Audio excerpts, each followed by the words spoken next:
again, everybody. Lance Russell and Dave Brown right along ringside. By golly, we're about ready to go with more big action. Thank you very much, and welcome to Georgia Championship Wrestling. I'm Gordon Solie, your host, and we have quite an hour in store for us. Hello, everyone, and welcome to Championship Wrestling at ringside. This is Vince McMahon, along with wrestling's only living legend, Bruno Sammartino. Welcome to this week's edition of Mid-South Wrestling Television. I'm your host, Boyd Pierce, another outstanding card. Hey guys, welcome back to the Regional Rasslin podcast, where we talk the territories. I am Ray Russell, and this week we go back to Memphis. No, not 1985, but even further back to 1977, also going back to Nashville, even down to Birmingham, and all points in between. And in order to do that, we're going to bring back onto the show the one and only Steve Crawford. Welcome back, man. Hey, man, it's good. Mr. On Assignment, Steve Crawford. Mr. On Assignment, that's it. So I'm back from my last assignment in the great state of Washington. Oh, okay. And looking forward to my next assignment, which will be overseas in a few weeks, going to Iceland and England and Norway and different places. But right now, I'm more excited than anything to talk about Memphis and Nashville wrestling. Absolutely. And make sure you bring us back an artifact, a wrestling artifact from Iceland. I want to know what they were doing over there back in the 1970s or even earlier. So Absolutely. See who was on the circuit over there. Absolutely. I can't wait to figure that one out, guys. So that's Mr. On Assignment to you out there. You can check that T-shirt merchandise out over there at the WrestleCopia on TeePublic. But yeah, we're going to go back. And the last we finished things up, I think we were closing out the summer months. We were heading into somewhere in mid-September of 1977, telling this story. Yes, Lawler had, quote, retired, unquote. He and Dundee had the great feud during the summer. You know, there's a lot of things going on in the Nashville end with, you know, the Sheik coming in and Abdullah coming in, and we'll talk more about that. And the arc of the rest of the year is very interesting because the promotions definitely start going in two distinctly different directions. I thought they already were. Man, if it gets worse or better, depending on which side of the fence you're on, I can't wait to get there. It gets much more magnified, that's for sure. All right. Well, very good. And like you said, we've been at a little disadvantage because we don't have a lot of attendance results for the Nashville side, but we do have some toward the end of the year, and it's very interesting, and you can see what's happening there. So we'll start their first card. We're mid-September, September 14th in Nashville, and a really loaded show different from what we've seen on their typical cards. The opener in this one, Don Green and Joey Rossi going against Luke Graham and Ripper Collins. So they got their lead heel tag team working in a time limit draw in the opening match, which is pretty weird. Then you have a junior heavyweight title match, Nelson Royal defeating Louis Martinez. The Bicentennial Kings, Hickerson and Condrey, defeat Haystack Calhoun and Jerry Barber. Wow. I'm pretty sure I know who did the job in that one. Yeah. Tape fist match, Gypsy Joe defeated Frankie Lane. So this kind of long feud, which kind of goes between the mid-card and main event, keeps going on. Our tag team title match, Tojo Yamamoto and George Gulas defeat David Schultz and Don Kent. And then the final two matches, Abdullah the Butcher defeats Big Red. And in the headlining match, Dory Funk Jr. is brought in to face the Sheik. Interesting match. And it ends in a double count out. So figure. Shockingly, a match with the Sheik does not have a clean finish. And nor does Dory Funk Jr. do a job for the Sheik here. But that's a lot more wrestlers on the card and a lot more matches on the card than we've typically seen in Nashville. So that's a pretty loaded show for them in that era. Yeah, and George Gulas is on the card, so we know who drew the house. Drew the house, yeah. On one of the other fine programs on the WrestleCopia Network, Tommy Rich was recently asked about George Gulas, and Tommy was so kind. His only comment was, well, George probably wouldn't have been in the wrestling business if his dad hadn't been a promoter. Well, that's a nice. I've never known Tommy Rich to be very political, but that was a very polite way to get around that question. That was very polite. September 16th in Knoxville, we have an interesting result. The retired Jerry Lawler wins over Ron Fuller in Knoxville. And news of Lawler wrestling in Knoxville will come back to Memphis at one point. We'll mention that a little bit. And then the next night, September 17th in Detroit, George Gulas goes back to Detroit. he and Tony Parisi defeat Sam Shell and the Wild Man Dave McKigney. So George is still shuffling off to the major Detroit cards, working in the middle there. All right, we're back to the Mid-South Coliseum, and this is really interesting, and this is how Lawler's next big opponent comes to be. So we'll go through the card, and at the end of the night, there's a title for the Southern Tournament, which Lawler just basically never dropped. He just retired, quote unquote. So now they're going to crown a new champion. But before that, the card is Terry Gordy, a 16-year-old Terry Gordy, and Robert Gibson beat Radamias and the Bounty Hunter. The Samoans, who had been in Nashville seemingly forever during this year, are now in Memphis. They beat Jim Garvin and Armand Hussein. Norville Austin and Pat Barrett beat the departing Hollywood Blondes, Dick Roberts and Jerry Brown, to win the Southern Tag Team titles. And then there's this tournament for the Southern Heavyweight title. And in the tournament was Jack Briscoe, Leroy Brown, Bill Dundee, Bruce Swayze, Mr. Wrestling, quote unquote, who was Dick Steinborn. It wasn't Johnny Walker, and Jimmy Valiant. So Jerry Jarrett sees the fan reaction to Jimmy Valiant in the first round of the tournament against Bill Dundee and immediately changes the finish of the match. He puts the word down for them to go to a time limit draw. And with this tournament was originally scheduled, they were going to give a big push to Dick Steinborg as Mr. Wrestling.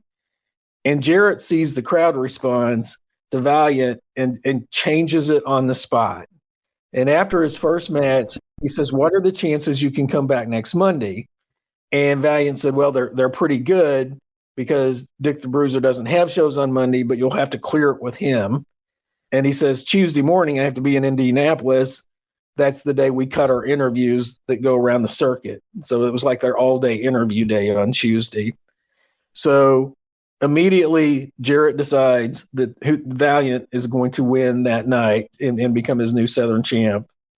And here's a lengthy quote, and I think there's a lot of wisdom in this quote from Jerry Jarrett.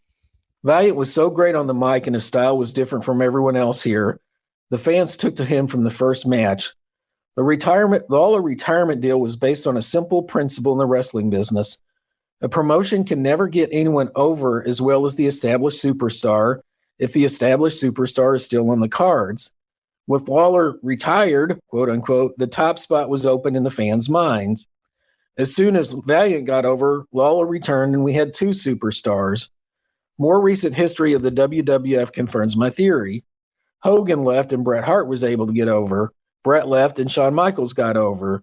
Hall and Nash went to WCW, and this opened the door for Austin and The Rock. All these superstars did not really shine until the previous superstars left. Now that Austin is gone, someone will rise to superstar fame. History can also confirm this theory with the reverse situation. Dick the Bruiser never quit, and no one ever became a superstar in his area. The Sheik never quit, and no one became a superstar in his territory. Mm-hmm. In both cases, their territories died with them still on top." So that's a very interesting kind of look at history from Jerry Jarrett about how you get somebody new over in a promotion. Yeah, that's crazy. You know, to think about that time frame. You don't really hear tell of that back in that period. Promoters, especially the old timey pro. Jarrett's a younger guy, so he's doing things a little differently. But you didn't hear tell of, man, this kid's over. Let's go send somebody down there, change the finish, and push this guy to the moon. And the other guy that we have planned to get the belt, fuck him. And this is what we're going to do here. So it's kind of a very interesting and fun, really, story that this guy is. So there's something with this character. And now a lot of people, you know, Jimmy Valiant's an acquired taste. This is one of those characters, though, that he did that it was, I don't know, man, he was really hitting his peak as far as his character went here before Boogie Woogie Baby is later on. But right. This was not a comedy character at all. No. I mean, I was watching pretty regularly during this time frame, and he had a very good physique during this era, and there was this kind of air of danger about him. You know, he would use the foreign objects, and the baby faces would bleed heavily, and I mean, they got him over as kind of, you know, this wild man, take no prisoners, just evil bastard heel. Right. And we'll talk more about that later. But yeah, this was not kissing the announcer, hugging the people, being out of shape, doing the same interview every week. I mean, this was a very hot heel run that he had at this point in time. Okay, besides the very exciting debut of Jimmy Valiant, a couple of the notes about this card. The Hollywood Blondes were on their way out. As we've mentioned, this wasn't the original. It's Dick Roberts instead of Buddy Roberts, teaming with Jerry Brown, and they're going to Gulas. So it's kind of like the Samoans came from Nashville to Memphis, and then the Hollywood Blondes go from Memphis to Nashville. Armand Hussein leaves, really didn't do much in the promotion, just kind of a mid-card guy. He goes to work for the Culkins. Now, Terry Gordy, I mentioned he was just 16 years old, and there's a picture of him in the Memphis program, and he's got like his natural brown hair. It's short. It's combed over to the side. He literally looks like 12 years old in the picture. And it's amazing to think this kid who'd already been wrestling for 2 years, a couple of years. Yeah. Had been wrestling since he's like 14 years old. He'd been to the Maritimes this summer. He's 16 and he's working full time in a U.S. territory. I mean, it's just wild to think of that as even being a possibility, Yeah, absolutely. It's crazy. When I do the math on, he and even Michael Hayes' age when they're in Georgia or, Mid-South, it's crazy to know what they were doing. It's basically teenagers almost, pretty much. Yeah, you see Gordy in Mid-South, and you've seen this guy on TV for years, and he's just like in his mid-20s. Bizarre to think about. All right, we're going to go back to Nashville on September 21st. We've got some new and returning people to Nashville. The Cuban assassin, who is Angel, I will not say this correctly. Oh, you said it correctly for me. All right, he comes in from Grand Prix Wrestling. Very, very interesting look with a long beard and very dark complexion, and just has that evil force menace look. He defeats. There's not a draw in the opening match. A returning Chief Thundercloud. So welcome back, Chief Thundercloud. You're going to do a job in the opening match. Yeah, the Cuban coming in hot, man, getting a win. Yeah. Then Danny Littlebear, Chief Thundercloud's longtime partner, comes in, defeats Bruno Lissandro. I have no idea who this guy is. All right, we've got a six-man match. Don Kent, Luke Graham, Ripper Collins, defeating Louis Martinez, Big Red, and Joey Rossi. And then we've got basically 4 gimmick matches in a row. A judo jacket match, but Tojo Yamamoto defeats Angelo Poffo in a judo jacket. Goodness. Then we have a karate gloves match. Oh, my God. George. Yeah, I mean, what in the world are these stipulations? George Gulas goes over Lanny Poffo. No, I was just marveling at the fact that George Gulas was in something called a karate gloves match. The guy can barely wrestle. I would love to have seen him work karate. Like, that would have been really interesting. I wonder if he wore those big white tube socks with the karate gloves. That's what I want to know. Those the 70s basketball tube socks. Yeah, you got to have the blue stripes at the top. Yeah, good shit. Yeah, exactly. All right. We have a bull wire match. Frankie Lane gets the measure of revenge against Gypsy Joe there. And then the headlining match, Jackie Fargo versus the Sheik. Their issue still going on. A double disqualification. And I counted that as a gimmick match because the Sheik's in the match. So. There you go. All right. Let's see. There's a spot show in September 22nd in Owensboro. I'm just going to read this card for just like how lousy a card you could have for a spot show in 1977. So here are the matches. Leroy Brown and Mickey Poole. We got Mickey Poole wrestling. He's still hanging around. Take on Bobby Bold Eagle and Armin Hussein. The Blue Inferno. So I have no idea what that is. Against Bruce Swayze. The Samoans take on Irish Pat Barrett and Norville Austin. And then you have a battle royal with all 10 guys at the end. That's a rough night right there, buddy. Sure is.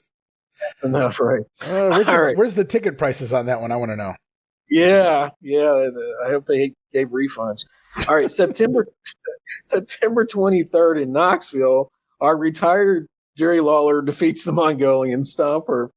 Now, there's an article in the Memphis newspaper somewhere, and I cannot find it online anymore. I found it online years ago, But basically, somebody got to the Memphis newspaper and said, hey, Jerry Lawler's not retired. He's wrestling in Knoxville right now.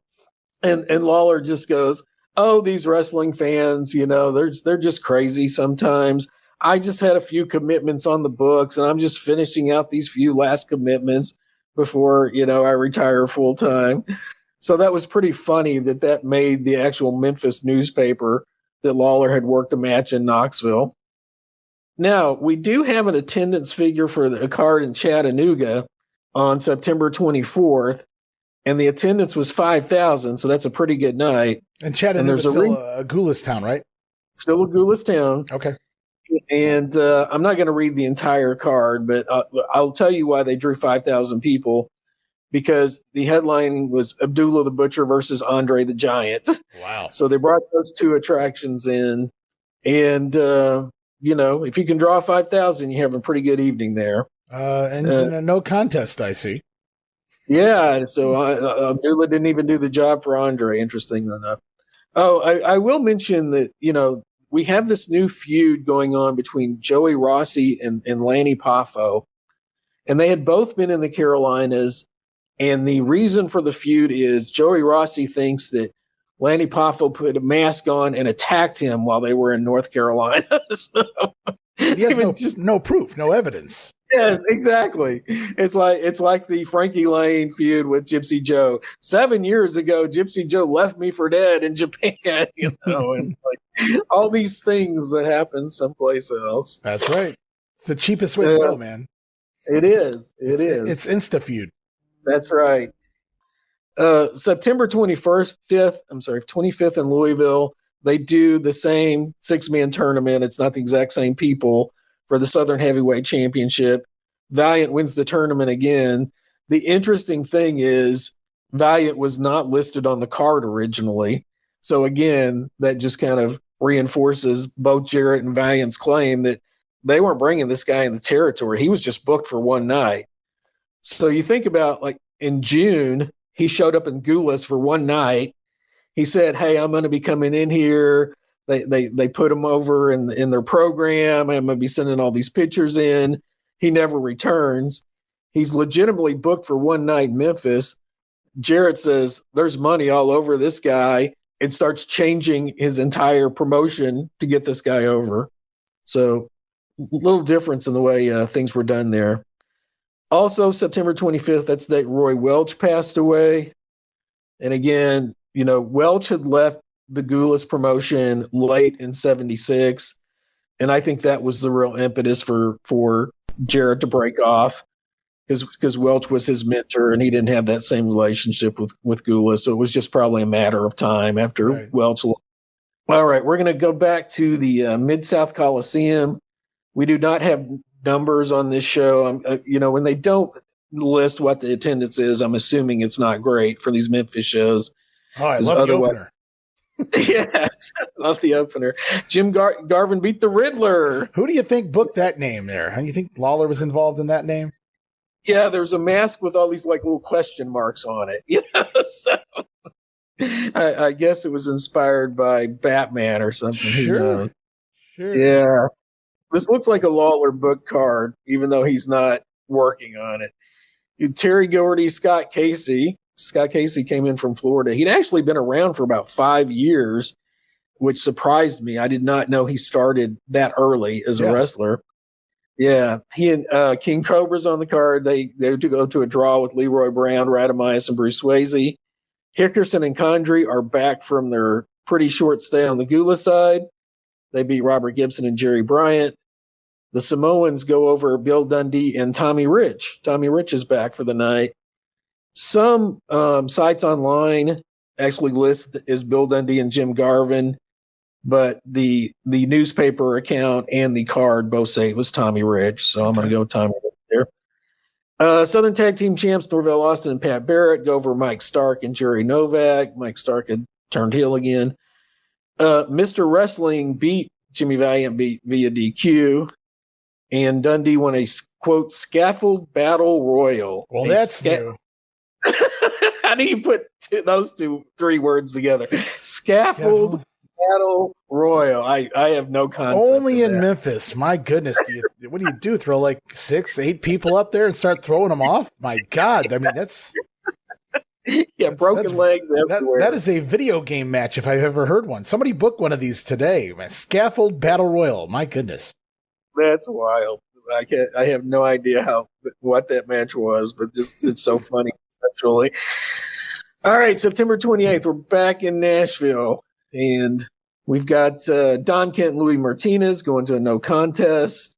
George Gulas defeats Lanny Poffo, Tojo Yamamoto over Angelo Poffo. So the Poffos are getting beat by Gulas and Tojo pretty consistently here. The Cuban Assassin and Gypsy Joe go to a no contest with Jackie Fargo and Frankie Lane. And then on top, we have Abdullah the Butcher and the Sheik as a tag team defeating Luke Graham and Ripper Collins. So that is a wild tag team, Abdullah the Butcher and the Sheik. It's fun, too. That's like a tune-up because just a couple months later, December is the first ever Real World Tag League and for All Japan, and they are one of the teams involved. So it's a little bit of a tune-up, getting ready to head over to work for Baba there. Yeah, I did not know that. That's interesting. But, I mean, talk about, monster heels. I mean, yes. Good grief. So we need to talk about Jackie Fargo now. So when the split happened, Fargo was not working regularly on either side of the territory.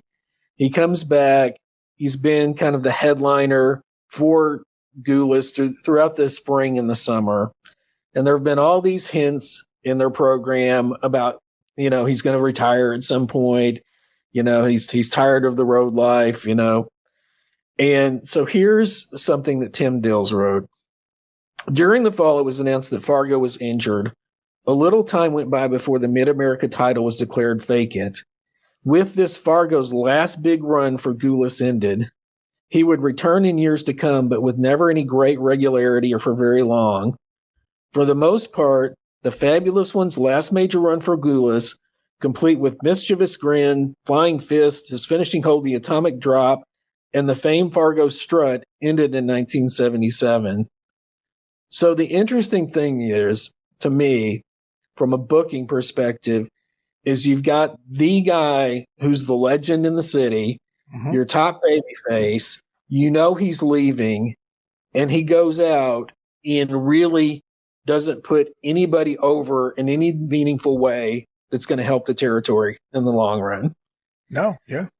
I mean, he's not working anybody that's going to be here permanently. Or if you assume that the territory is going to continue on or thrive, we see him working the Sheik and guys like that. And then even then, there's no definitive finish. And now he's going out as the Mid-American champion. What I'm seeing here anyway, if I'm reading this right, and he has to forfeit the title because he's going out.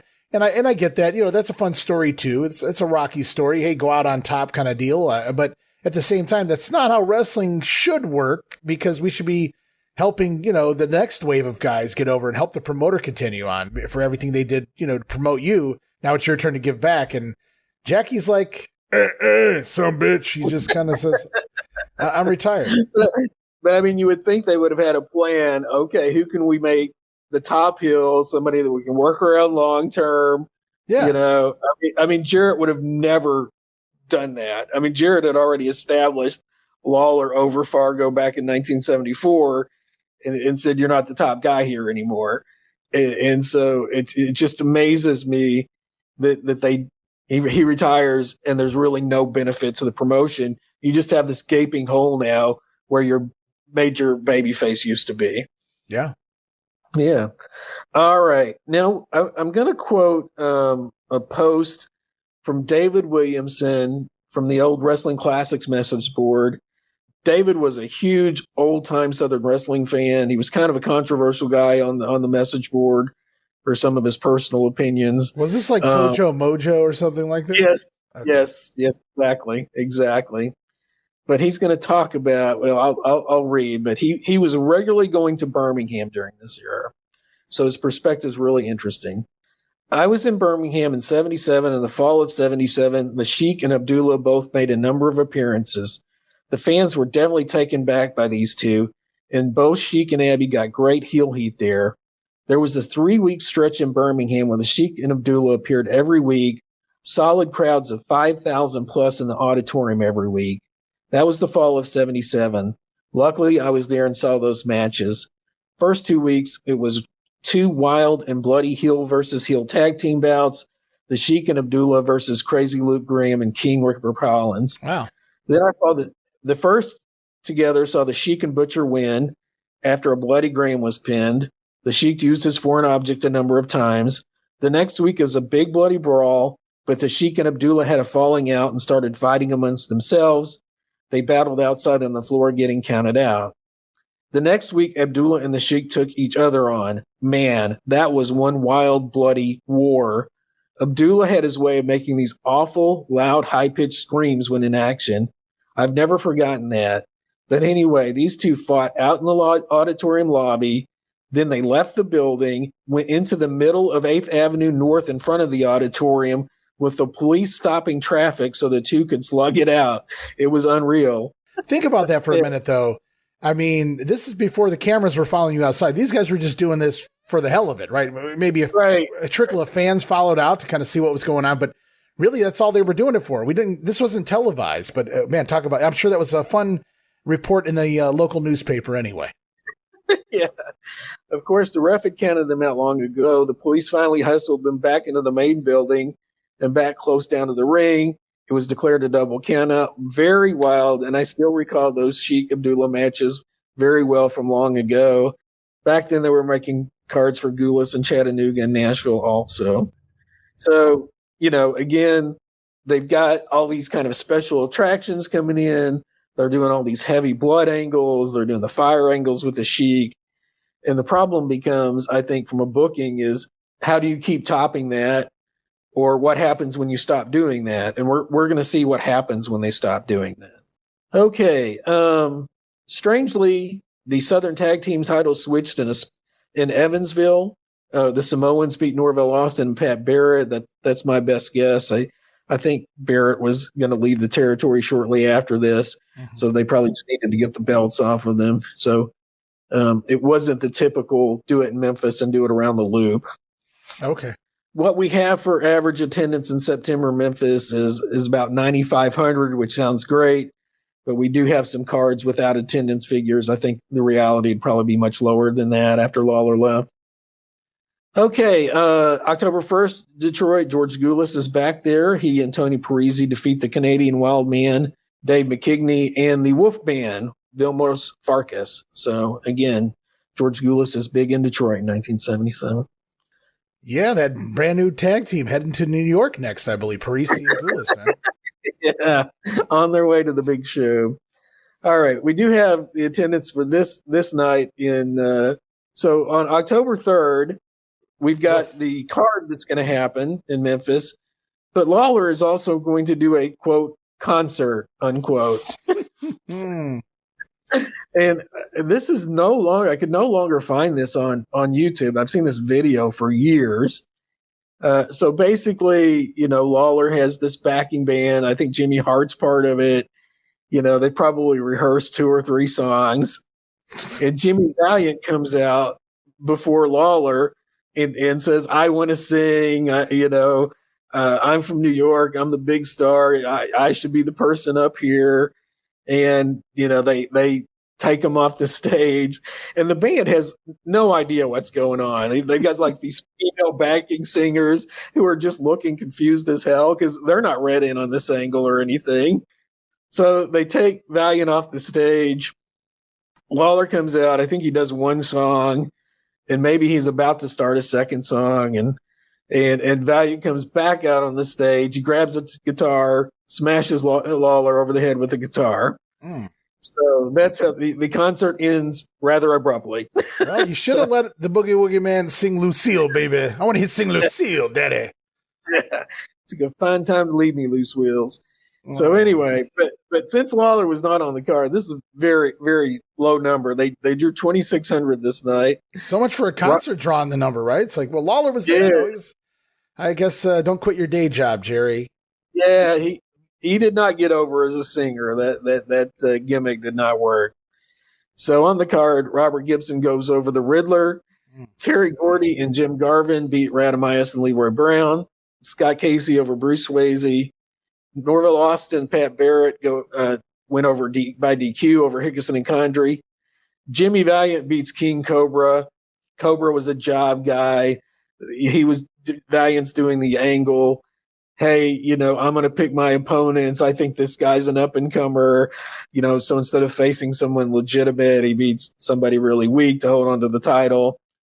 And the Samoans, Tio and Topo, get a headlining shot here against Dick the Bruiser, coming down from Indy, and Bill Dundee. So I guess for letting Jarrett working with Jimmy Valiant, I guess they gave Dick the Bruiser In regards to that Valiant Cobra match, it's been a while. I think it's on the kayfabe board somewhere. Somebody talked about this match, or the setup for it on the TV prior was Valiant cutting a promo. I'm an equal opportunist, and I'm going to give a shot to a brother out here. And he chooses King Cobra. I remember reading that, so I got to throw that in there because only Jimmy Valiant could get away with such a classic line like that. There you go. And then here is a article from the Memphis newspaper, Lawler ends retirement. So this is came out. It says October 9th, but this article probably came out before then. But anyway, even Jerry Lawler can't explain it. But ever since he's retired as the top draw in Mid-South Wrestling last month, crowds throughout the area, particularly in Memphis, have dwindled to almost half what they were during the summer and early fall. Lawler is concerned about the future of wrestling as he is about his new career as an artist, has decided to end his 1-month retirement and begin wrestling again on a limited basis. He'll fight his first match at 8 p.m. Monday night in the Mid-South Coliseum. His opponent will be Jim Valiant. It's weird to hear Jim Valiant, but that is how they promoted him at the very beginning, who won an elimination tournament to become the Southern Heavyweight Champion, a title Lawler held when he retired. I really can't understand it. Somehow I've gone over so well with wrestling fans that they've actually been staying away since I retired, the flamboyant wrestler said yesterday. What I've done is I've worked out an agreement with Jarrett, where I'll wrestle in Memphis on Monday nights and I'll do the TV show on Saturday mornings. I won't have to travel all over the place like I did before. The hectic day-to-day traveling was the main thing that led him to retire in the first place. I really found out about a week that I missed wrestling. What I didn't miss was moving around from place to place. That gets old after a while. I'm really happy with the new deal.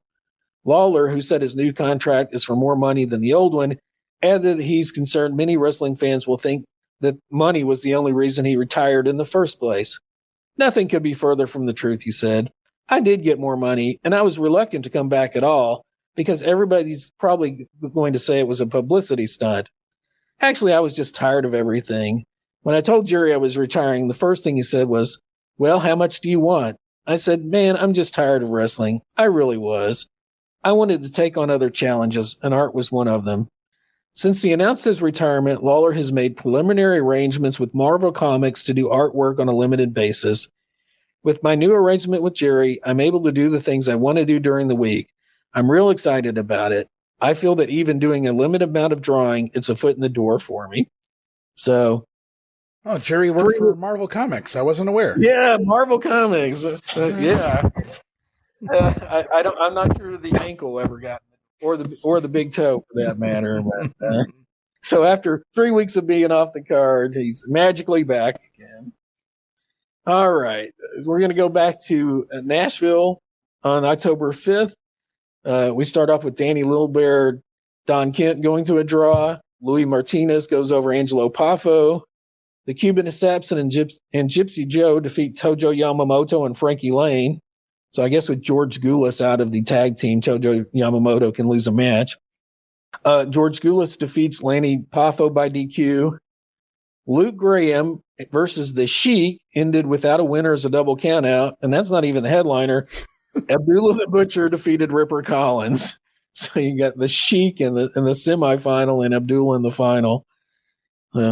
Anyway, all right, October 9th in Chattanooga, Lanny Poffo defeats Dennis Hall in a tournament to become the new Mid-American Heavyweight Champion. So we have gone from Jackie Fargo to Lanny Poffo. Jackie wouldn't put Lanny out on the way out, putting him over on the way out, I said. And Dennis Hall was not even working full time at this point. No, I was going to say he beats him in a tournament, which means Dennis Hall won a couple of matches to get there to the finals. Lanny Poffo going over. Dennis Hall was a guy who just came in and out of the wrestling business, popped up as late as I know of it, like 1986, doing a singing cowboy gimmick with a Dolly Parton ripoff as a valet, probably his girlfriend at the time or wife or something. But it's, he was around for decades when he showed up.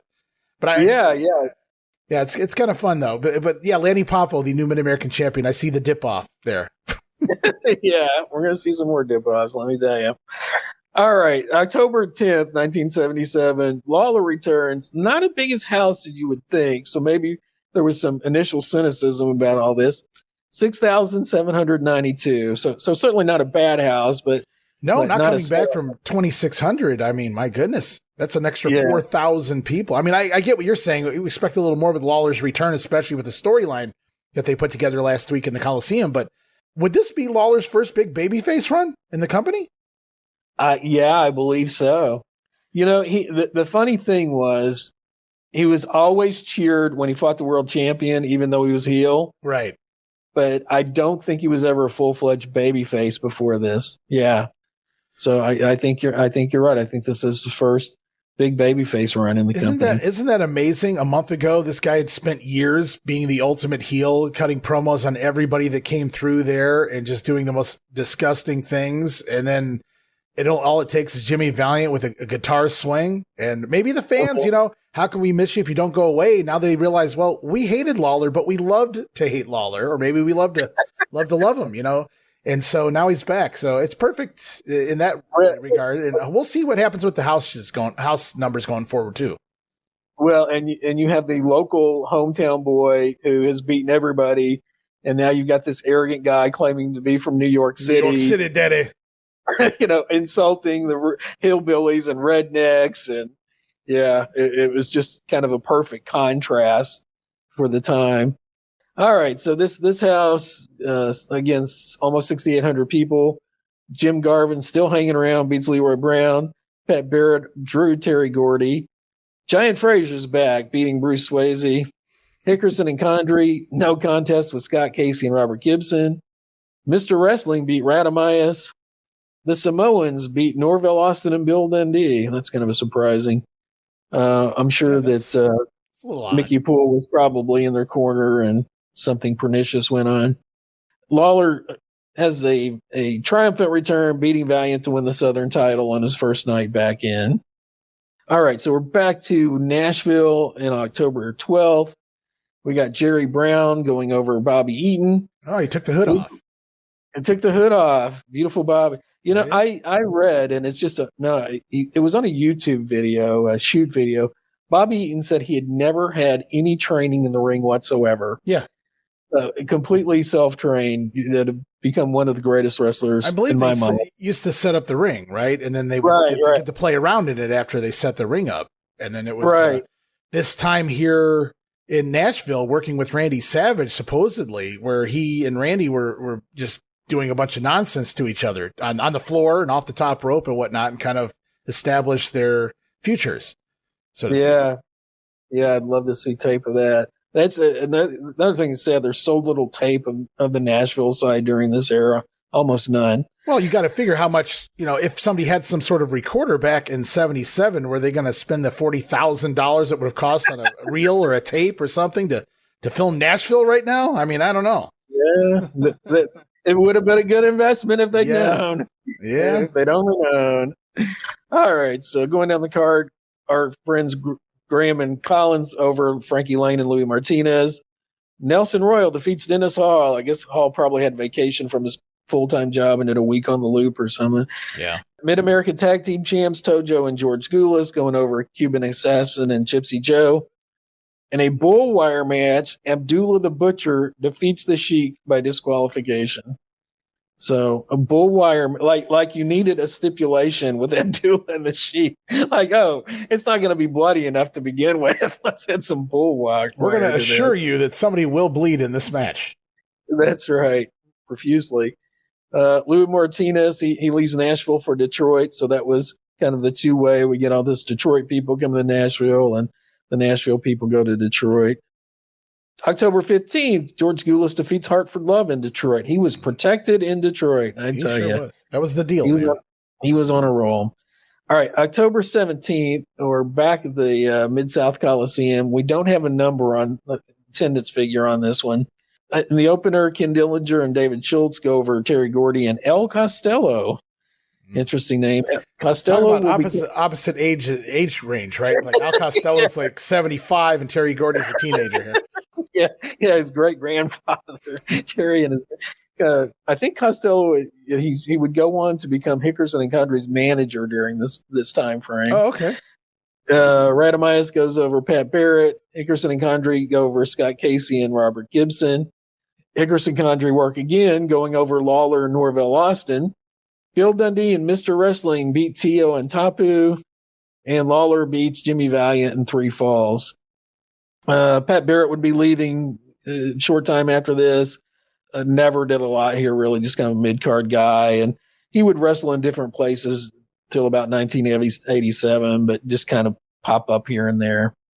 I thought this was really interesting with Valiant's schedule in October of 77.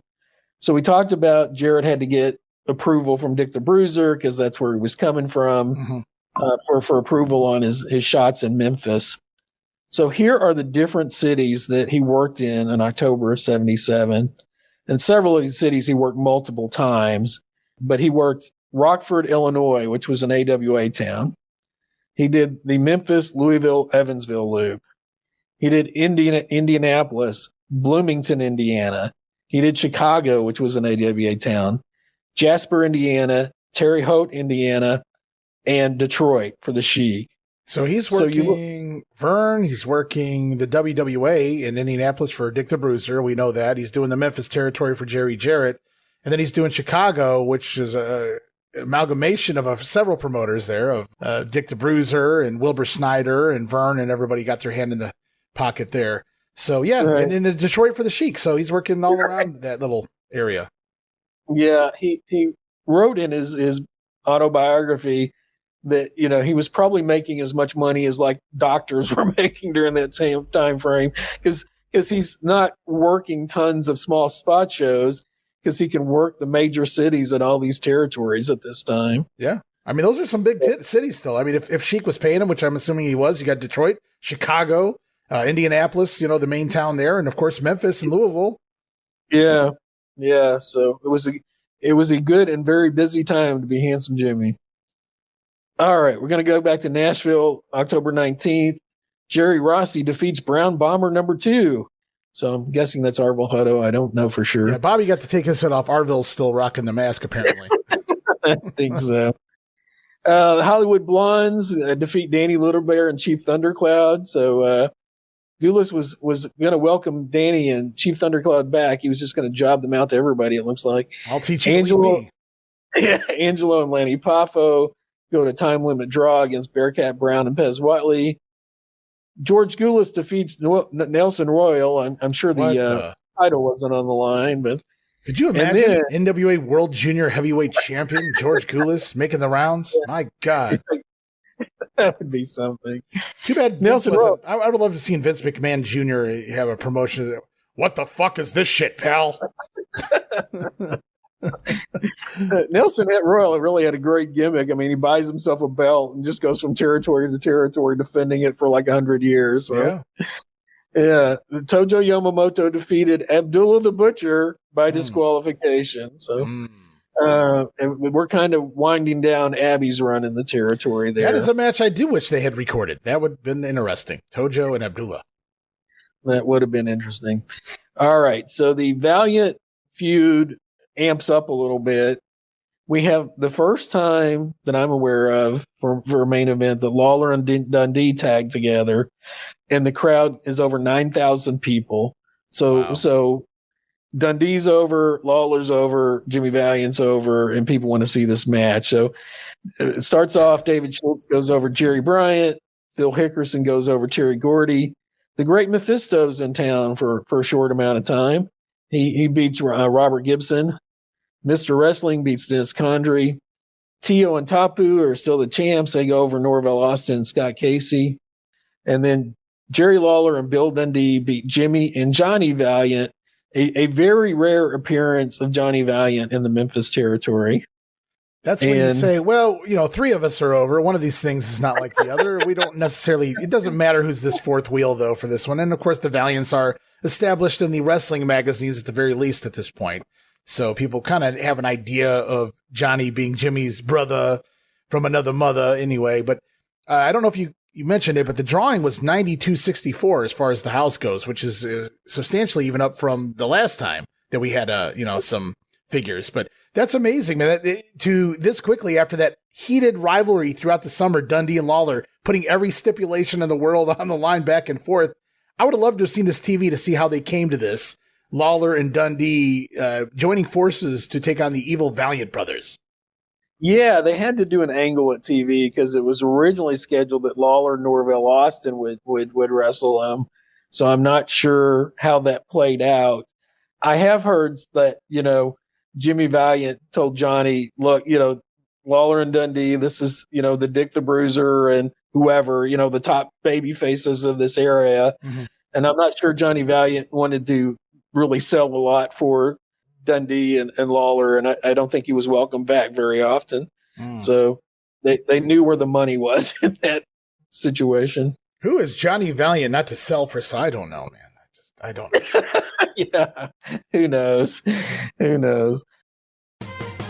Hey everybody, Gene Jackson here, inviting you to check out the Retro Wrestling Review, where each week I'm joined by some great co-hosts who help me review classic episodes of USWA Championship Wrestling, and right now we are doing week-by-week reviews of 1993. But we don't just do reviews, sometimes we get a chance to interview some of the people who were there and lived it, plus do watch-alongs. It's a lot of fun, so check out new episodes that drop every Wednesday at WrestleCopia.com. And to find links to everything associated to the podcast, you can go to USWApodcast.com. Hey guys, Ray Russell here, curator of the WrestleCopia Podcast Network, inviting you guys to listen to many of the programs here as part of the WrestleCopia brand, including, but not limited to, the Wrestling Memory Grenade, currently covering the 1988 and the WWF project. You can also listen to the Regional Rasslin podcast, where we talk the territories. You can also listen to the Wrestling Stoop with the legend himself, Bob Roop. But that's not all. You can also check out the Puro Wrestling Academy with the professor of Puro Resu, Mr. Dan Ginnity. Dan and I go back in time and cover the history of Japanese professional wrestling in the English language. And you can listen to all of those shows and more, all part of the WrestleCopia Podcast Network, located over at WrestleCopia.com. That's WrestleCopia.com, and anywhere your podcast streaming needs are met. And while you're at it, why not subscribe to our social media guys for all the latest goings on here at the WrestleCopia Podcast Network. Plus, I'm constantly adding old school video clips and pictures from throughout wrestling history. You can follow us over on X, formerly Twitter, at Wrestling Grenade. That's at RASSLIN Grenade. Also, follow and like me, Facebook.com/Wrestling Grenade. And why not subscribe to YouTube.com/Wrestling Grenade. And of course, now would be a fantastic time to become a WrestleCopia patron over at Patreon.com/WrestleCopia. That address again, Patreon.com/WrestleCopia, where you get so many gifts, including all of my insanely detailed show notes for every episode of The Grenade Show, Regional Rasslin, and the Monday Warfare podcast. You'll also get early access to a lot of the podcasts here on the WrestleCopia brand, where you can listen days and sometimes as much as a week earlier than the rest of the listeners. But that's still not all, guys. You also get at least a dozen digital downloads for your viewing and reading pleasure each and every month, plus random bonus video drops, and of course, the Patreon exclusive Watch Along series covering many past WWF and WCW events. And if that's not all, videocasts, also now a part of Patreon. No subscription, cancel anytime. Give it a try for a month, guys. I think you'll like the content that I offer, and every penny of it goes right back here into paying the bills. So if you're looking to support that next up-and-coming podcast brand, please consider making it WrestleCopia. Help me pay some of the bills to keep the WrestleCopia Podcast Network and all of the great shows here up and running for the months and the years to come. This is Wrestling Nostalgia, the podcast that dives into wrestling history. Hey, wrestling fans, I'm Dave Dynasty, and if you enjoy podcasts that are knowledgeable and history-driven, then Wrestling Nostalgia is for you. With great guests and fun interviews, there are over 200 episodes in our archives. We chat with several first-time guests and often cover topics not discussed on other podcasts. Look up Wrestling Nostalgia on your favorite podcast platform and visit all of our links at linktree/RasslePod. That is linktr.ee/RASSLEPOD. And remember, wherever you go, whatever you do, be good, be safe, and keep on growing. All right, October 26th, we're back in Nashville. Bobby Eaton versus Ripper Collins, a time limit draw, which is really something considering Bobby Eaton's basically a rookie. Ripper Collins has been on top for months now as you know, a heated heel, and they go to a draw in the opening match. Chief Thundercloud gets a win over Lester Flowers. Whoever Lester Flowers. Change that name, buddy. That's a new one, yeah. Bearcat Brown and Pez Watley go to a time limit draw with the Hollywood Blondes, who don't really get much of a push here. Gypsy Joe and Luke Graham over Tojo Yamamoto and George Gulas. Doesn't look like any belts were on the line. And then your headlining match, Lynn Rossi and Joey Rossi defeat Angelo Poffo and Lanny Poffo. So you've had the Poffos in for a while, and they've been doing jobs around the circuit to Tojo and George Gulas. And now they're in a main event against Lynn Rossi and Joey Rossi. And by all accounts, Joey Rossi and George Gulas, two of the worst wrestlers in history here, second generation stars to whatever you want to call that. George, of course, the son of the promoter, Nick. But man, and they're not even in the same match. They're in different matches here, stinking up the joint. But yeah, and they're in it's the semi-main and the main, really, when you look at things here. Yeah, it's wild. And like we say, you can see the arc of how these headliners are going to change as we get to the end of the year here. Luke Graham's up to finish up. Yeah, they separated Luke from Ripper Collins here on this card. Luke is now teaming with Gypsy Joe. As I see in your notes, Luke's getting ready to finish up here. So I guess they're trying to separate the two. What was really interesting was Bobby Eaton, who's just breaking into the business, like you said, going to a draw with an established top heel that's been here for months, Ripper Collins. But if maybe they saw something in Bobby all the way back then. I don't know. I could believe it. He seemed like a natural out there. But that Lester Flowers guy seemed like a perfect name to team with Ripper Collins. Ripper Collins and Lester Flowers. That's true. They missed an opportunity there. All right, we're going to go back to October 30th in Memphis. We don't have the attendance figures on this one. Brad Amaya's still around drawing this with Spider-Man. What a match that had to be. Spider-Man. Well, you see, Lawler is drawing for Marvel now. So that's right. He probably got the rights to this, I'm guessing. I'm sure he did. The Great Mephisto goes over Scott Casey. Mr. Wrestling goes over David Schultz. David Schultz was not getting much of a push back in this era. If they only knew. Robert Gibson and Big Red go over Tio and Topo via DQ. Norvell Austin beats Al Costello, who's still wrestling. Oh, my goodness. And then Lawler Dundee team again. No contest against Phil Hickerson and Dennis Condrey in a hospital elimination match. So some sort of schmoz finish or something on that one. Big Red finishes up in Nashville and then goes to Jarrett. I wonder how that pipeline worked because there were so many guys going back and forth.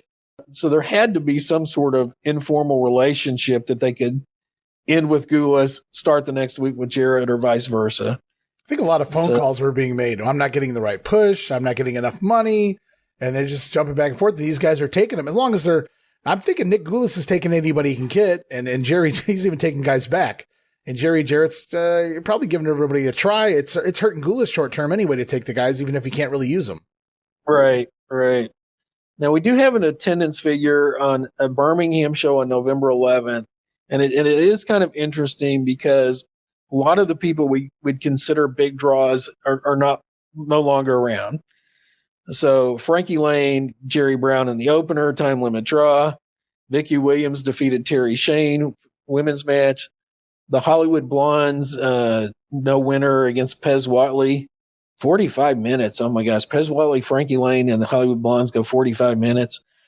Tojo Yamamoto defeated Frank Stanley, who looks like some kind of journeyman bleach blonde guy that worked part-time. All right. Here's the headliner. Angelo Poffo, Lanny Poffo, and Gypsy Joe defeat Lynn Rossi, Joey Rossi, and Bearcat Brown. Now, I know Lynn Rossi and Bearcat Brown had been a big deal in the early 70s. So maybe because that's a nostalgia thing, right. they were able to draw, over 4,000 people, or maybe the territory had been so hot with all the people that were in earlier in the year that it just kind of remained hot for that period of time. Yeah, that Birmingham, based on the last several episodes that you've done, Steve, Birmingham was the city that Nick could depend on to draw, and now we're starting to see it dwindle. And based on the cards, I can see why. But again, like you said, maybe the nostalgia factor here, keeping it up a little bit, over 4,000, not shabby, with the old Lynn Rossi, Bearcat Brown combo. Yeah, the legendary salt and pepper combination for the year. Oh, you go back to Nashville on November 2nd. Eaton goes over Mike Jackson. Wow. I think that might be the first time we've seen Mike Jackson in here. Frankie Lane defeated the Brown Bomber. Bearcat Brown and Pez Whatley defeat the Hollywood Blondes by DQ. Tojo and George Gulas go over Gypsy Joe and Frank Stanley. And again, a tape fist match. Lynn Rossi and Joey Rossi defeat the Poffos. So again, by DQ in a tape fist match, mind you. Tape fist match. Ugh, goodness. All right. November 7th in Memphis, we're drawing just under 7,000. 16-year-old Terry Gordy goes over Adamias. David Schultz goes over Scott Casey. Mr. Wrestling beats the great Mephisto, who decides to head out of town and work for the Culkins because he's going nowhere here. The Samoans go to a no contest with Robert Gibson and Big Red, and the titles were held up. All right, we got a 6-minute at the top. Jerry Lawler, Bill Dundee, and Norville Austin beat Jimmy Valiant, Phil Hickerson, and Dennis Condrey. No Johnny Valiant this week. No Johnny Valiant. So Jarrett said, hey, I got a great heel team in Hickerson and Condrey. I can pair those guys up with Jimmy Valiant. But you want to talk about stacking a match, man. You got Lawler, Dundee, Norville Austin's kind of been hanging around there. But Jimmy Valiant, Hickerson, and Condrey, wow, that's a hell of a heel team. That is. All right, we're going to go back to Nashville on November 7th. Pez Whatley defeats Thurman Dolan in the opener. No idea. That is the second Thurman I've ever known in wrestling. Of course, the first being Thurman Sparky Plug before he became Bob Holly. Sparky Plug. Oh, what a great name. Hollywood Blondes, Tojo and Gulas, time limit draw on that one. Jackie Fargo is back defeating our Frank Stanley. I'm guessing this was probably a tune-up match and probably advertised as such because Jackie's going to be back the next week and then we won't see him again. Okay. Lanny Poffo, Gypsy Joe, and Ripper Collins defeat the Rossies and Bearcat Brown. And the Sheik is back and he defeats Frankie Lane. We have an actual definitive winner and loser in a Sheik match. So that's pretty unbelievable. I also love the fact that the Hollywood Blondes are going to a time limit draw with Tojo and Gulas after the Blondes have jobbed to everyone else. They get in there with the main team. Great booking strategy there. Yeah, good stuff. All right, the Lawler Valiant feud continues to do well. We draw 7,600 people on November 14th. Opener David Schultz and Mike Stark beat Terry Gordy and Scott Casey. Mr. Wrestling beats Radamias. Mike Stark goes over Bill Dundee. They had done an angle where Stark had hit him with a roll of coins on television and turned heel. Tio and Topo over Robert Gibson and Big Red, winning the titles back. Bill Dundee and Norville Austin beat Hickerson and Condrey via DQ. And Lawler beats Valiant in a, quote, dogfight match. I have no idea what a dogfight match is. Great stipulations here in Memphis, always, from the Scaffold Battle Royal to a dogfight match here. Yeah. Scott Casey, who didn't leave much of an impression, goes to Kansas City at this point. And November 16th, okay, we're back in Nashville. Bearcat Brown defeats Frank Stanley. Pez Whatley goes against Rip Tyler. It's a time limit draw. The Hollywood Blondes defeat Frankie Lane and Bobby Eaton. Jackie Fargo, making his final appearance, defeats Ripper Collins by DQ. And Lanny Poffo and Gypsy Joe defeat Lynn Rossi and Joey Rossi. Jackie Fargo, final appearance, goes out on top by disqualification. Right, so Ripper's gone. Luke Graham's gone. Jackie Fargo's gone. Whoa. Abdullah's gone. So all these people you were depending on in your main events are now gone. So we'll see what happens from there. I did put another spot show on here from November 20th in Owensboro, Kentucky. I just thought this week's creative. They got 4 matches out of 6 guys. So the opener is Bill Dundee versus Dennis Condrey. Then you get Norville Austin versus Al Costello. Then Condrey comes back again, teams with Hickerson, takes on Dundee and Lawler. Then Lawler wrestles again against Phil Hickerson. So 6 guys, 4 matches on the card.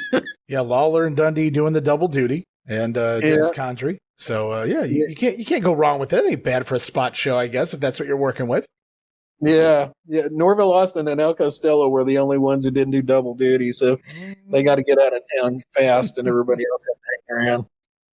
All right, we got 5,800 in Memphis on November 21st. Valiant is not on this card. So Phil Hickerson and Dennis Condrey beat Norvell Austin and Jimmy Gibbons. No idea who Jimmy Gibbons is. Sonny King goes over Terry Gordy. So Sonny King's new to the territory. David Schultz goes over Ken Dillinger. Jerry Lawler and Big Red beat the Samoans. Mike Stark beats Bill Dundee to continue that feud. And Lawler beat Mr. Wrestling. And that was, the original plan before they decided to go with Jimmy Valiant as the new lead heel was to make Mr. Wrestling the new lead heel. And so I guess they kind of gave him a main event here as just kind of a nice thing to do. They did say, like, on television after that match that it was not the original Mr. Wrestling. Wow, that's and I think, way to bury Dick Steinborn, man. It's not the real Mr. Wrestling. Well, and I think the original angle was going to be to bring in a Johnny Walker or and Tim Woods say, or something like that. Okay. Yeah, and have Mr. Wrestling versus Mr. Wrestling, but that never happened. Gotcha. All right, we're going to go back to Nashville. And opener, Bearcat Brown, Rip Tyler, time limit draw, surprisingly. Women, Prince Little Dove defeated Diamond Lil. Yeah. Joey Rossi defeats Buzz Tyler by DQ. JYD, not yet known as JYD, Leroy Rochester, who'd been in Memphis for a cup of coffee in the summer, goes over Dennis Hall.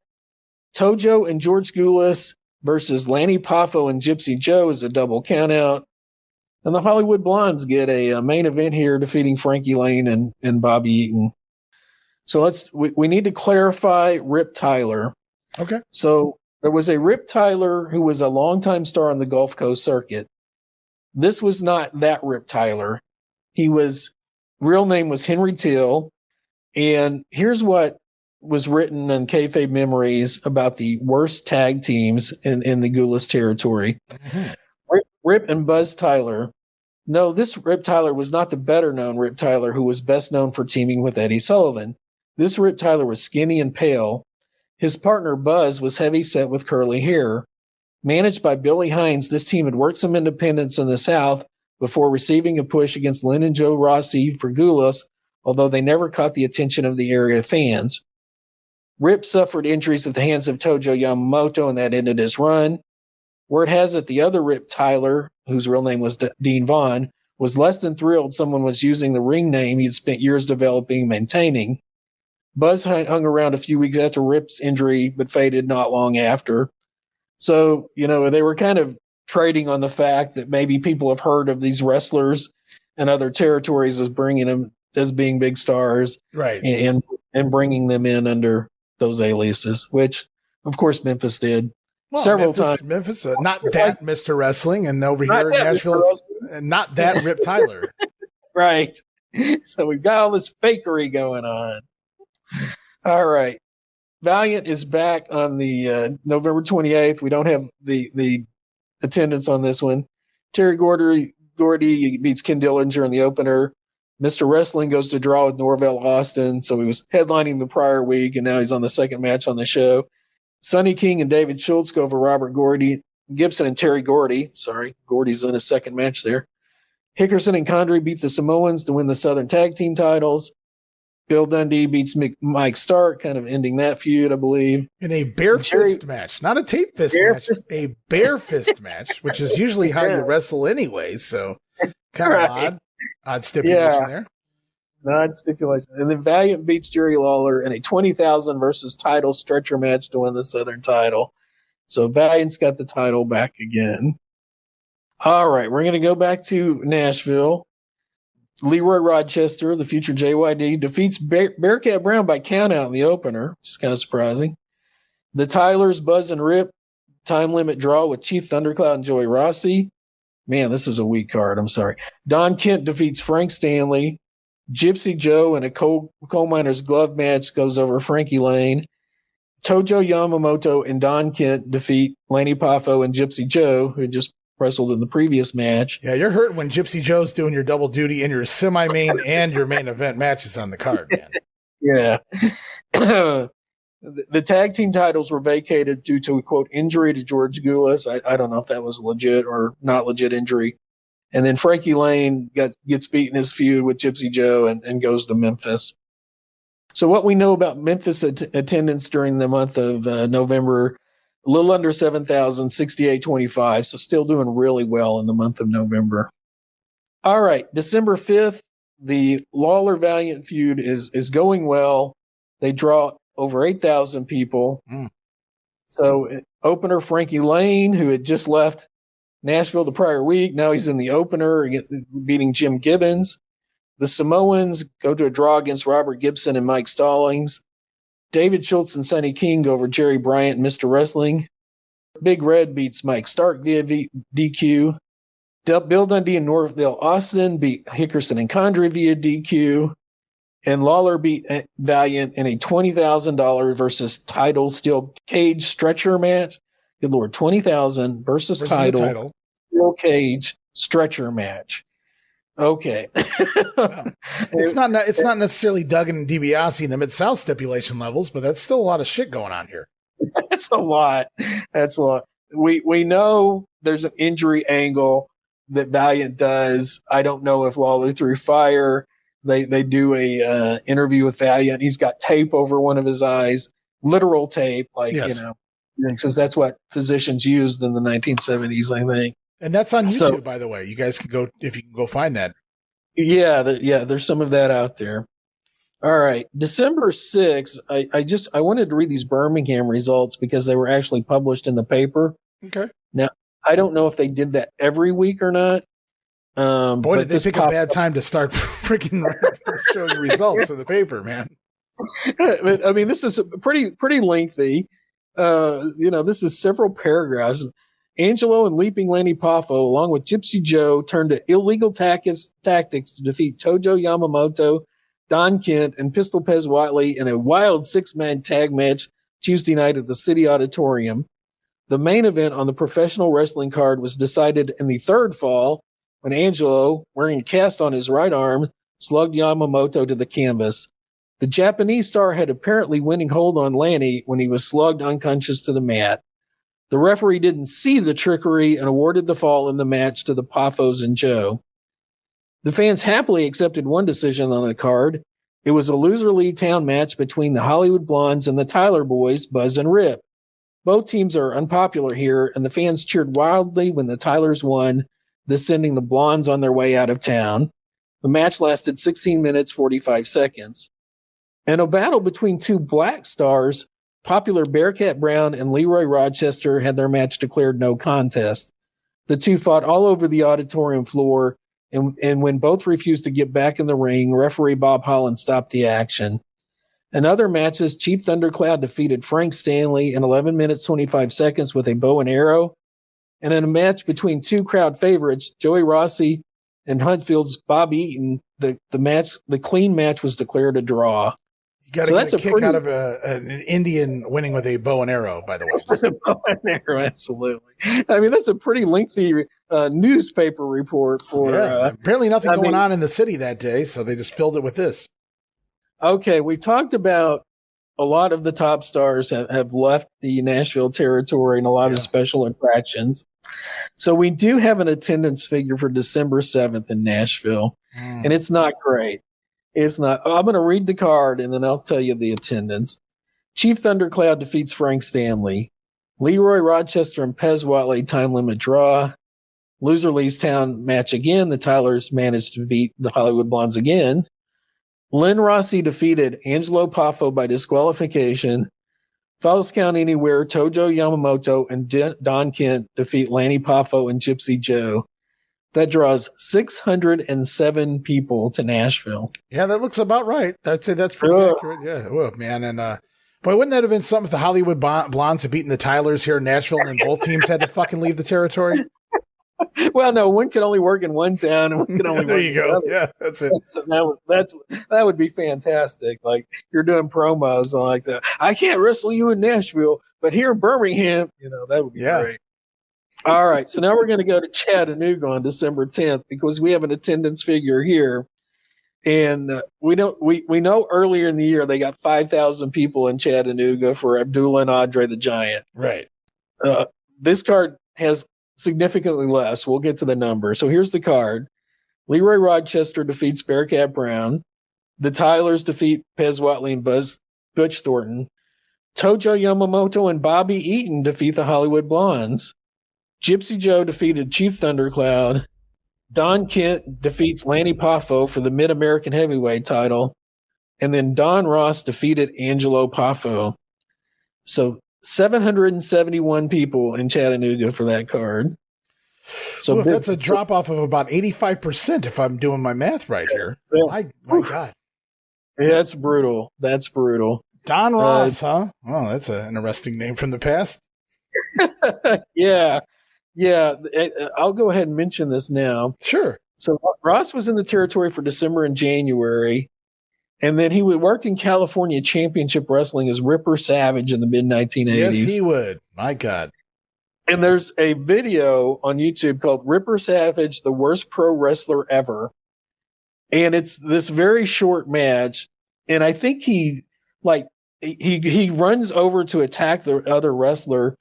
And I think his knee goes out, or he pops a muscle in his leg or something, because he can't do anything. He's like immobile, and it goes on the floor for a minute, and it's just this awful, terrible spectacle where neither guy knows what they're doing. Right. And then he kind of limps back out after it's over. And it's crazy to think because he had been in and out of the business for almost 10 years by that point when he didn't know what to do in the ring. But he was originally just a bodybuilder, was Don Ross. And I guess he was kind of over with that bodybuilding world over on the West Coast early on.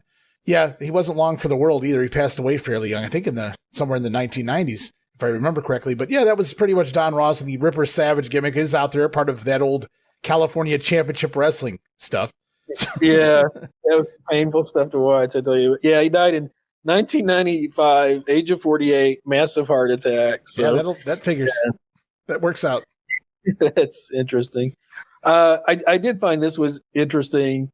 Going back to a recent show Tommy Rich did on the WrestleCopia Network, he talked about the Saturday schedule for Gulas, and he said they had a 9 a.m. live show in Birmingham.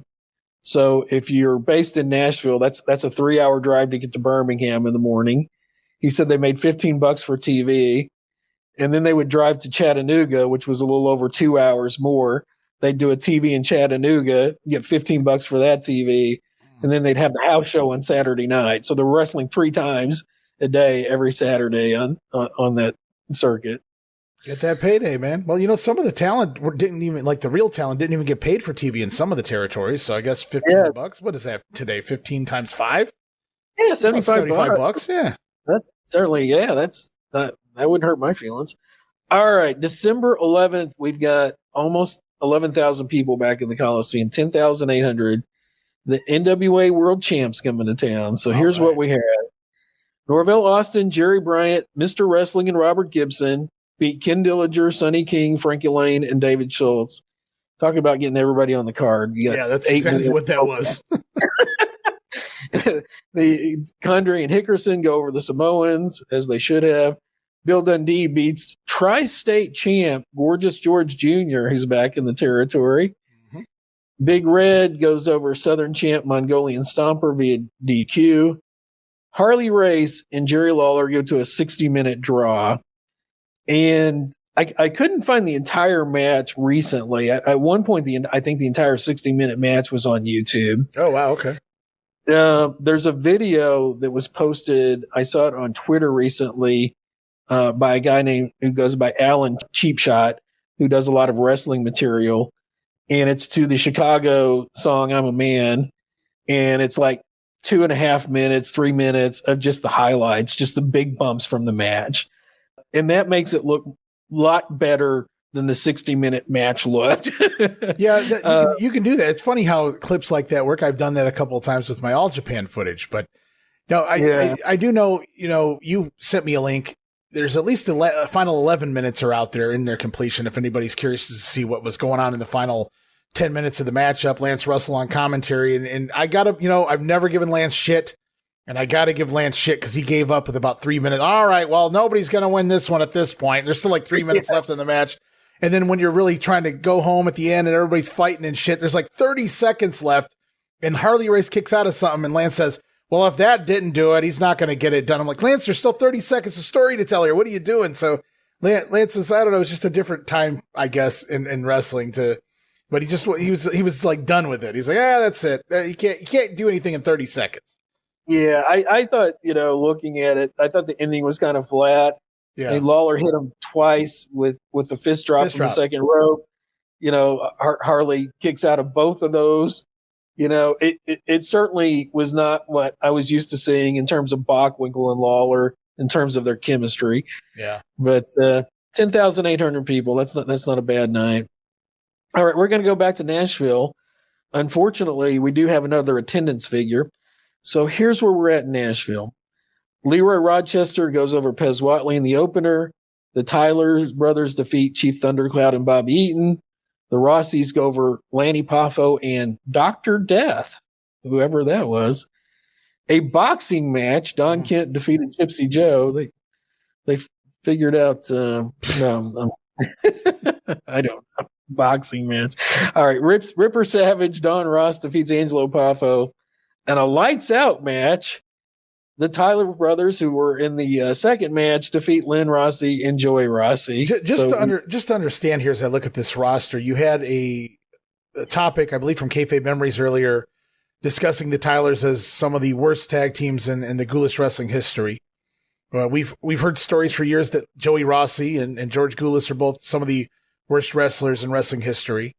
And now Don Ross, who received, based on YouTube, as the worst wrestler in wrestling. And they're all in one promotion at the same time at this point, which is why they draw what they draw. And I'll let you get to that next. 938 people decided that was worth their time on that Nashville evening. 938 fools, that is. I think Chief Thundercloud and Danny Little Bear kind of wrap it up around this time. Now, there's some interesting reports out there. I've seen a lot of things on message boards that Chief Thundercloud spent like a lot of time in prison for drug trafficking. Okay. I've never seen like anything official. If you pull up, the name, his real name, which was either Jesus Lopez, or I think he also worked under the name Pat Valentino. There's like 10,000 people with those names on the internet. So, I couldn't find anything official on it. But supposedly he went to prison. I've also heard that Archie Underwood, who was Danny Little Bear, did time in prison as well. I don't know if that's true or not, or if they're just conflating him with Chief Thundercloud. But anyway. I mean, you work for Nick Gulas during this time period. It's going to do some things to you, man. That's right. But there's also, and this is just a bizarre thing, there's this documentary on this Tennessee bootlegger, and it's called This Is the Last Damn Run of Liquor I'll Ever Make. And it was about this guy named Popcorn Sutton, and he's deep in the hills and hollers somewhere making his moonshine and giving you his moonshine wisdom for an hour and a half. And they're all sitting around drinking moonshine. And he goes, yeah, this guy was on the wrestling circuit for 20 years, this Chief Thundercloud. So maybe Thundercloud went from drug trafficking to moonshine trafficking. I don't know. Yeehaw. Yeah, so just some bizarre stuff. Well, this is the late 70s. He could have been doing it here with the Duke Boys or something, man. That's true. All right, we are about to wind down our cards. 1977, and December 18th, Jerry Lawler is back, and we're going to have one of the hottest angles during this era in Memphis, Tennessee on this night. So they drew just under 10,000, 96-64. Ken Dillinger and the Samoans beat Frankie Lane, David Schultz, and Sonny King. Mr. Wrestling goes over Tommy Gilbert, who's returned to do a job in the second match. Phil Hickerson and Dennis Condrey go over Norville Austin and Robert Gibson. Bill Dundee and Big Red beat the Mongolian Stomper and Gorgeous George Jr. All right. We've got the NWA World Champ Harley Race back again. It is a no disqualification match with Jerry Lawler. So Lawler had used the fist drop in the 60-minute match, couldn't put him away. He hits a pile driver on Harley Race, and the ref is down, and Lawler pulls the ref over, and Harley Race kicks out at the 2 count after the first pile driver. Lawler hits a second pile driver on Harley Race, but our ref, who is just counting to 2, is now somehow so exhausted again he can't count at this time. But in any event, Jimmy Valiant sprints down to the ring with a beer bottle in his hand, busts Jerry Lawler over the head with a beer bottle, cuts his head, cuts Lawler in kind of like the shoulder area. There's a great storytelling in this, and that this is so bad that Harley Race tries to stop Valiant from doing any more damage to Jerry Lawler. So you got the heel world champion who is trying to stop this other heel from doing something so dastardly. Awful. Yeah. So dastardly. That's fun storytelling though, when it's like, all right, I'm an asshole, but you're just over the top. And so Harley's out there trying to save the king. And again, this footage out there on YouTube, the bottle smashing angle. Yeah. And I had never seen that done at the time. It was so heated. And then the following Saturday show, they said, we can't show the tape. It's too violent because we're doing like a Christmas themed show. And so the following week, when you could not wait for the following week to get there and actually see that footage. So, well, this is a Christmas show. We're not going to show any of that dilly-dallying around here this week. Right. So we're ended the year there in terms of our Lawler and Valiant feud. Yeah. Valiant's been injured by Lawler. He's out for a week or so. He comes back. He's injured. He's injured Lawler now. So we go back to Nashville on December 21st, and things are not getting any better in Nashville. All right. Bobby Eaton defeats the Medic. Bearcat Brown defeats Angelo Poffo. Lanny Poffo versus Pez Whatley, a draw. Pez Whatley, Bearcat Brown, Bobby Eaton defeat Angelo Poffo, Lanny Poffo, and the Medic. So everybody is wrestling 2 matches here. We just, I just covered that with Gene Jackson this week in the Mid-South Coliseum. They do something similar with the undercard matches. They do 3 of the undercard matches, and then they bring them all back out immediately after that for a 6-man. And that just feels like spot show nonsense, but we're getting that here in Nashville. Right. Gypsy Joe goes over Don Kent in the tape fist match, which I think is more dangerous than the bare fist match. Don Rossi defeats Leroy Rochester by disqualification, so the future GYD is in the semi. Lynn Rossi and Joey Rossi defeat Buzz Tyler and Randy Savage. Mm-hmm. Randy Savage has come to town on top, teaming with Buzz Tyler against the Rossis, drawing 610 people. Where were you all year, Randy Savage? Now he shows up when we close out 1977. Thanks a lot, Macho Man. Yeah. Well, he'd come from Georgia, and he would be in and out of Nashville through early 79. We'll talk about that more in a later episode. Yeah. But yeah, I mean, can you imagine if Randy had been in 4 months earlier and they said, okay, let's make this guy the guy, put him over Jackie Fargo, put some steam on him. Instead, he debuts in a tag team with Buzz Tyler against Lynn Rossi and Joey Rossi. I was going to say, well, at least, Lanny wouldn't have been the Mid-American champion if Randy had been in there anyway. That's right. They also run a card on Christmas in Nashville. So just like 4 days later, this is something. Little Coco defeated Fuzzy Cupid. That's going to be a great opener.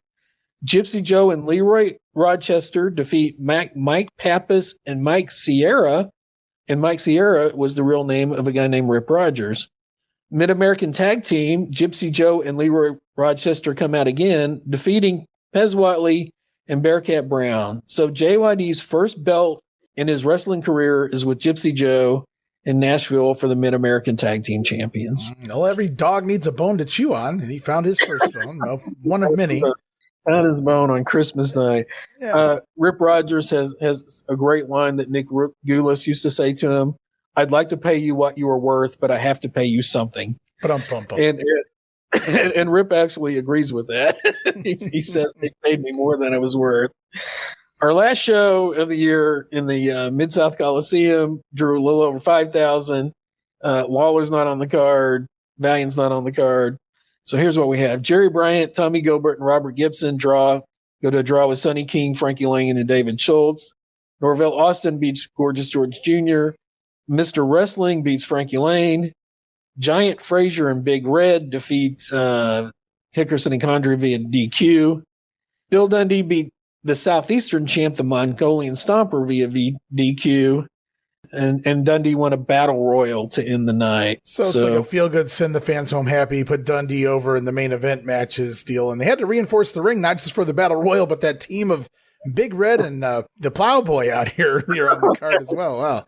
My goodness. Boy, that's 800 pounds of fun right there. Talk about just perfect timing. Somehow Jimmy Valiant attacked Jerry Lawler the week before Christmas, and now the King, he can't wrestle over the holidays. Unfortunate. Just how that worked out. That's terrible. That's terrible. Just a few notes on some of the talent that was in. Mongolian Stomper had been huge in Memphis in like 75. Lawler was actually out of the territory a lot that year. He was working in Florida and in Georgia. Mm-hmm.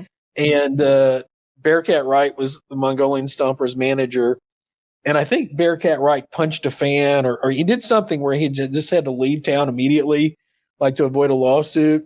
And Lawler wrote in his book that the worst mistake they ever made was having the Stomper do his own interview because he sounded like this Tennessee redneck when he was supposed to be this wild man from Mongolia. And it just kind of killed the gimmick. It was never the same afterwards. Yeah. And Gorgeous George, who'd been in a lot earlier in the year, this is just kind of a funny little snippet. He continued kind of going back and forth to Jarrett and Gulas. And the legend has it somewhere around early 1980, he called George Gulas a sniveling little shit on live television. And that's what I hear. No further point at that point.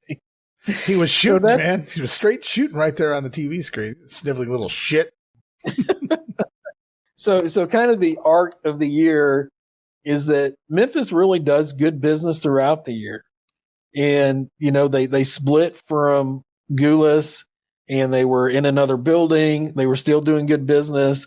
They heat up during the summer with Dundee and Lawler. Lawler leaves for a few weeks in retirement. They build another big heel immediately in Valiant. And they just have these long-term storylines that go throughout the year. Yeah. And then what you see in Nashville is kind of hot-shotting through the summer, bringing all these big attractions. All these big attractions leave, and it's just near death. And they'll go on for a couple more years, but they're on life support from here on out. It's not even long-term storytelling that's the issue with Gulas, although that is a main factor. But you're sitting there putting over all these guys that are going to be gone in a few months, and a lot of the instances, they're going to be gone in a few months, and you're not sitting there figuring out who's going to replace them when they're gone.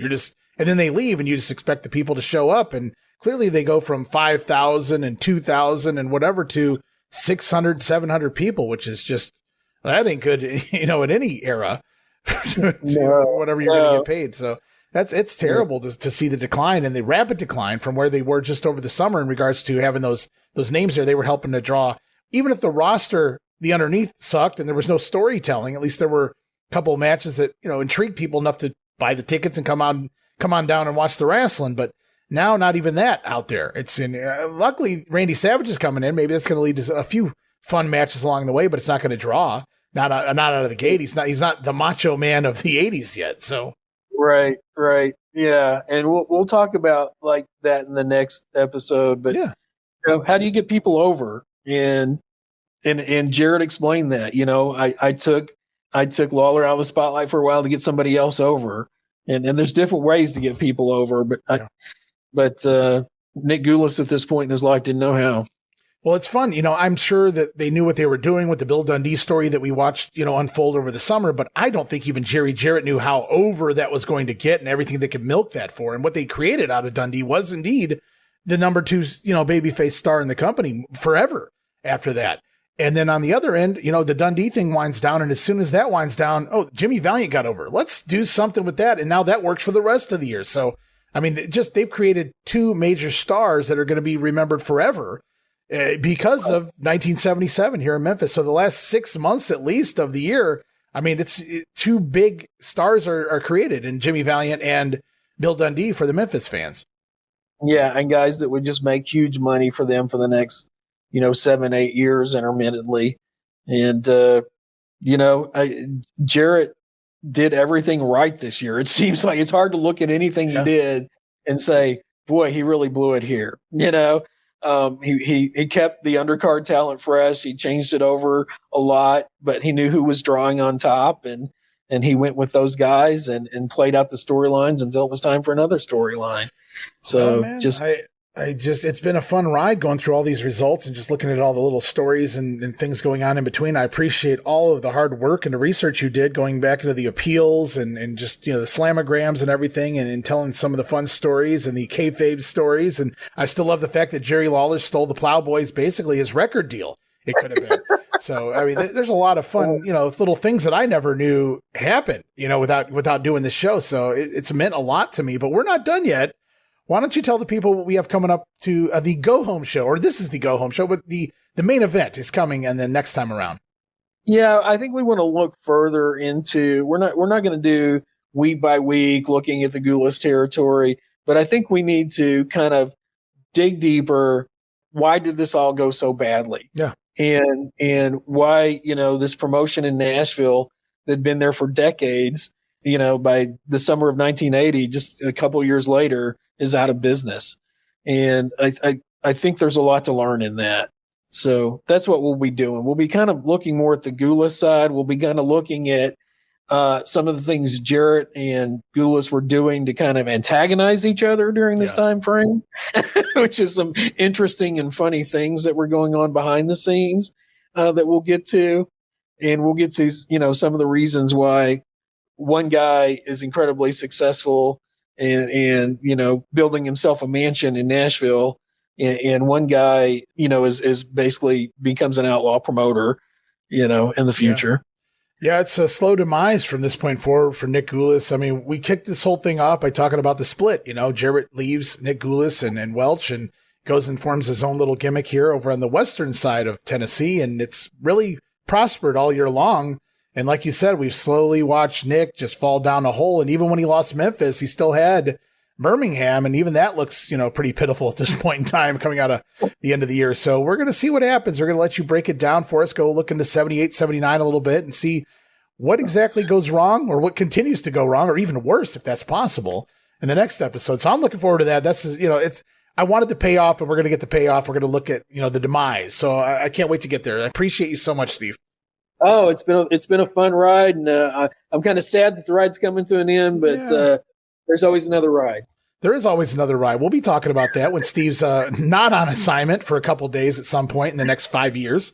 Maybe we can put together another project. I really look forward to it. And like I said, man, your research is second to none. So you're always welcome on the show. It saves me a little time, which is always a blessing. So, but thank you so much, Steve, man. We'll be back soon. More regional wrestling around the corner, guys. And of course, we're going to close this thing up, talk a little bit more about Gulas, Jarrett, and everything in between here in the late 1970s. So thanks again, Steve.